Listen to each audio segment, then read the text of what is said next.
Dieu te bénit et te garde. Il rayonne sur toi. Il t'accorde. Bonsoir à tous. Bonsoir à toutes. Je voudrais vous partager une histoire. Elle est tirée de Genèse 41, du verset 8 à 13. Je vous laisse lire. Le matin, Pharaon eut l'esprit agité, et il fit appeler tous les magiciens et tous les sages de l'Égypte.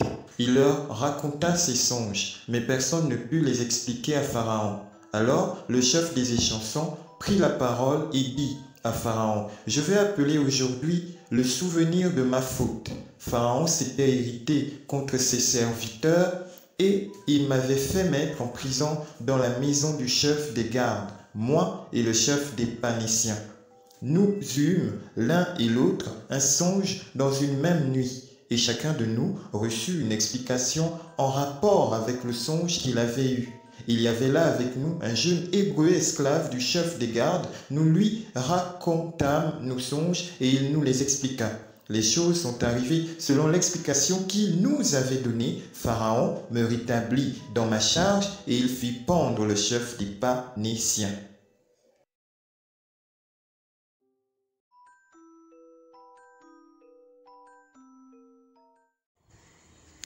À partir du verset 14, Pharaon va faire appel à Joseph et Joseph va expliquer clairement les songes de Pharaon.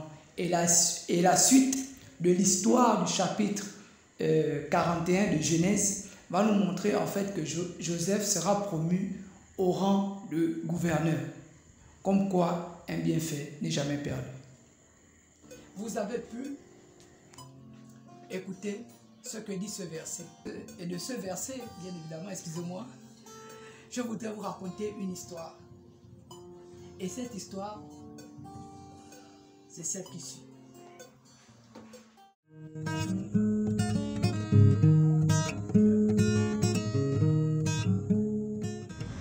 C'est l'histoire d'un jeune homme appelé Freddy, qui était une personne assez souriante et qui saluait tout le monde dans son quartier. Il était aimé de beaucoup de gens dans son quartier. Alors vint un jour où une dame qui habitait dans le quartier passait avec sa voiture et eut une panne. Un lundi matin, bien sûr. Alors, Freddy se porta volontaire d'aller vers la dame et à dépanner cette dernière. Alors, après fini de dépanner la voiture, elle s'est mise en marche. Elle s'adressa au jeune homme en ces termes. « Ah mon fils, merci beaucoup, quel soulagement, vraiment merci. Je suis vraiment en retard pour le boulot. Vraiment merci, mais là je n'ai rien sur moi. » Et le jeune homme, Freddy, répondit en disant: « Non maman, c'est rien, c'est rien. Tu n'as pas besoin de dépenser pour ça. Nous sommes tous au quartier ici, là c'est bon, ça va, ça va. » Et là, la maman rétorqua en disant que: « Ah, mon fils, avec tout le travail que tu allais me faire là tout à l'heure, là, tu as réparé. Même la pièce qui manquait dans ma voiture, tu me l'as apportée. Et tu me dis non, je ne te paye pas rien. Non, non, non, non, maman, ça va, tu n'as pas besoin de payer, ça va, c'est juste un service et tout, c'est bon. » Et là, la maman, tout étonnée, posait la question au jeune homme: « Qu'est-ce que tu fais dans la vie ?» Et le jeune homme dit: « Je ne fais rien pour le moment. Je suis à la recherche d'un emploi. » Et le jeune homme dit: « Actuellement, j'ai un permis de conduire, je travaille dans une structure et là pour le moment, depuis que cette structure a fermé, je suis au chômage. » Après, elle lui dit: « Donc tu as un permis de conduire ?» Il a dit: « Oui, j'ai un permis de conduire. » Alors la maman prit congé de Freddy. Arrivé à son lieu de travail, son supérieur à la réprimander compte tenu de l'heure à laquelle elle arriva, étant donné qu'elle était secrétaire d'une grande autorité de la place. 2 mois plus tard, son supérieur se trouva dans une situation assez délicate. Alors, il vient vers sa secrétaire en disant à sa secrétaire de mettre dans les annonces qu'il recherche un chauffeur, compte tenu du fait que le chauffeur de cette autorité de la place n'était pas assidu à son travail et il faisait comme il voulait. Alors la secrétaire se leva et alla vers son patron en lui disant « Chef,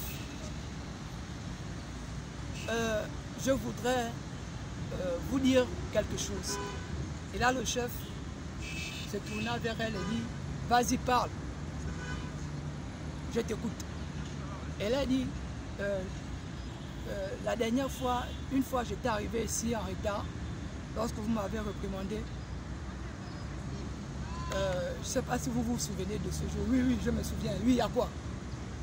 En fait, il y a un jeune homme qui est dans mon quartier, qui a un permis. Il conduit bien et de surcroît, il s'y connaît aussi en mécanique. Donc, ce qui fait que, au lieu que l'on puisse se retrouver encore avec un chauffeur, comme on avait celui qui était avec nous, qui, lorsque la voiture avait une panne, on l'amenait au garage. Là, on a un jeune qui est dans mon quartier, qui non seulement se connaît en mécanique, mais il a un permis. Il était chauffeur dans une société de la place qui a fermé et aujourd'hui, il est au chômage. Donc, c'est ce que j'avais à vous dire. Et là, le chef dit, ok, c'est possible de voir ce jeune homme. Et la dame lui a répondu en disant, oui, c'est possible. Et là, le lendemain, elle amena le jeune homme à son lieu de travail. Et le jeune homme présenta ses papiers, son permis au chef. Et voici comment le jeune homme a pu avoir le travail.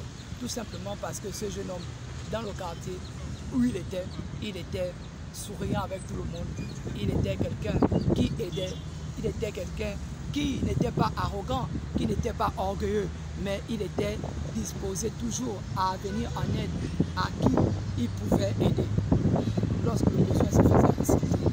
Comme quoi, dans la vie, lorsque on fait du bien, ne nous attendons pas qu'automatiquement ce bien nous soit rendu. Quelle que soit la durée que cela puisse prendre, un bienfait n'est jamais perdu.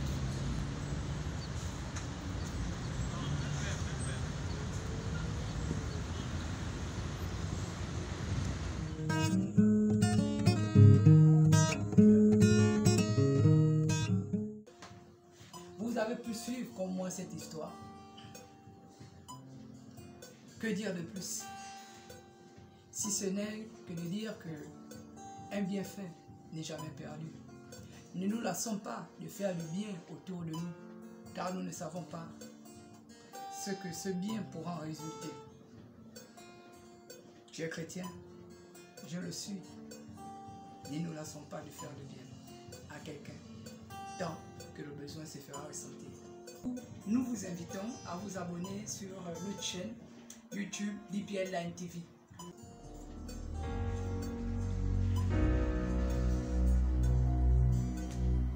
Dieu te bénit et te garde, il rayonne sur toi, il t'accorde sa grâce.